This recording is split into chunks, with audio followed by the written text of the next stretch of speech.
Hello my friends, this is Eric Parker with One Number Tableau Experts, and in this week's video we're going to cover what are some of the key design principles and design best practices that you should keep in mind if you want to make the kind of best, most valuable dashboards possible for your end users. Okay, so we're going to go through 15 different principles that you can utilize. This video is going to be a little different than normal. We're not going to do a lot of actual building, so I'm not going to actually be hands-on developing.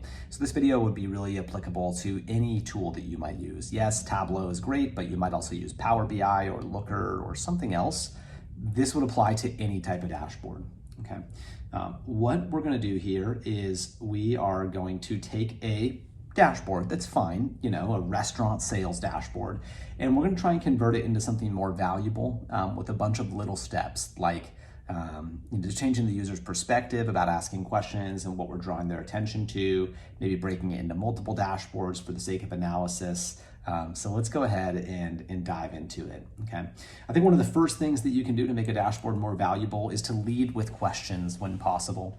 What I mean by that is instead of just having a generic, title at the top, sales analysis, employee hours worked, student test scores, is there a specific use case for which your user is going to be accessing this information? If so, lead them there.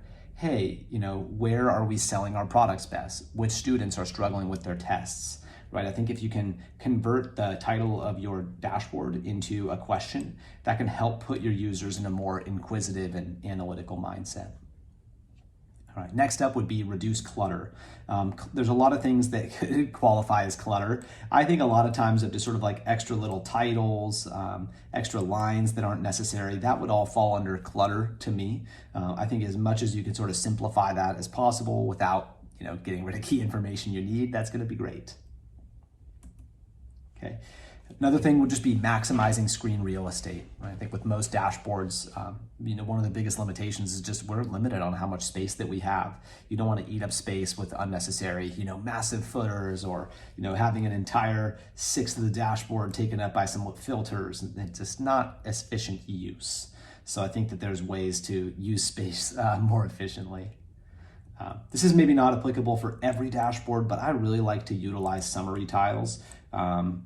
Summary tiles just give that kind of key bite-sized information to a user at the beginning. So if they need to know how much did we sell, what was our profit, how many hours were worked, what was the average test score, whatever the kind of high-level metrics are that people routinely ask about, I think including those as summary tiles at the top of your dashboard is just going to make it, oh, hey, that's really valuable for your user. Strategizing your worksheet layout. This is really important. You want your user to sort of work their way through your dashboard naturally. If you think about a dashboard setup, think about it like you're reading your way through the page of a book, right? When you read the page of a book, assuming you read in English, maybe not if other languages, you work your way from the top left down to the bottom right. I think that you want to think about that the same way for your user. So in this case, I'm starting with the highest level information at the top. Hey, you can get into some daily information. You can click on a bar. It can filter some items. You can go into a lot of detail down here. Being strategic about what order you want people to access your information is a really good idea. Okay. Next up, include instructions. If there's some sort of, interactivity, if somebody could select these bars and it's going to filter the rest of the dashboard, yeah, tell your user that. They're probably not going to know that by default. They might find it out by accident, but they wouldn't know that unless you tell them. Okay. I think you want to create some visual separation between objects. This could look like adding borders around worksheets, or one of my favorite moves is just to change the background of the dashboard to like a light gray and then have the background of my objects be white, and it just creates sort of a nice natural border between those objects. So I think that could be, just visually break up the dashboard so it doesn't just feel like, a bunch of stuff getting thrown at you with no visual separation. Limiting unique colors. I think a lot of times people are like, my dashboard looks boring, hit them with the rainbow, which there's probably some times where that's fine, but I think a lot of times the colors can be distracting rather than informative. So trying not to use too many unique colors. If you're gonna put like a hard line, how many should you have? I would say 4 or 5 is probably a reasonable top end for most situations. Yes, you could go over that, but I think, having maroon and red and purple and teal and green. It's like, it's too much, right? So trying to be strategic about how many colors you're using and how you're using them. Using colors consistently, I even personally struggle with this one quite a bit. Thematically, I just want my whole dashboard to be kind of blues and off whites. Well, the problem here is that up here, I've said that blue equals weekend. So I've now made that association in my user's mind, and I've made it very explicitly with this color legend. So then my user gets down here and goes, blue, fish and chips, that must mean weekends. Nah, it doesn't. It's just the darker the blue, the higher the sales amount. So that's actually not really helpful, right? So it'd be better to either pick a different color or maybe just make the whole tree map like a singular color to not have to worry about it. Now, in this case, I went with yellow because that's another part of the thematic color scheme of this fake restaurant, but kind of real restaurant that this example is based on. So good news, bad news. Good news, the yellow is not associated with weekend at all. Bad news, the yellow is really eye-catching, right? If you sort of look at where the color density of this dashboard is, where are your eyes dragged by default? I'm guessing it's partially the blue bars, but it's also that big block of yellow. That may be good or bad. It just depends on where you want your users to focus. If the story of my dashboard is, look at fish and chips, we are doing so awesome selling those. Like, okay, that's great. But if that's not where I want my users' attention, maybe I want to dial it back again a little bit, pick a different color, turn the opacity down. Okay, leveraging tooltips. I think a lot of times people will just try and add more and more worksheets to a dashboard, which can just become visually overwhelming. One nice thing is just, hey, if my users need to see profit as well, I don't necessarily need to throw profit on here as a line graph. You could, but it might start to get busy. But maybe you just throw it in the tooltip so that when somebody hovers over, then, oh, okay, cool. Yeah, now I know what that number is. Okay.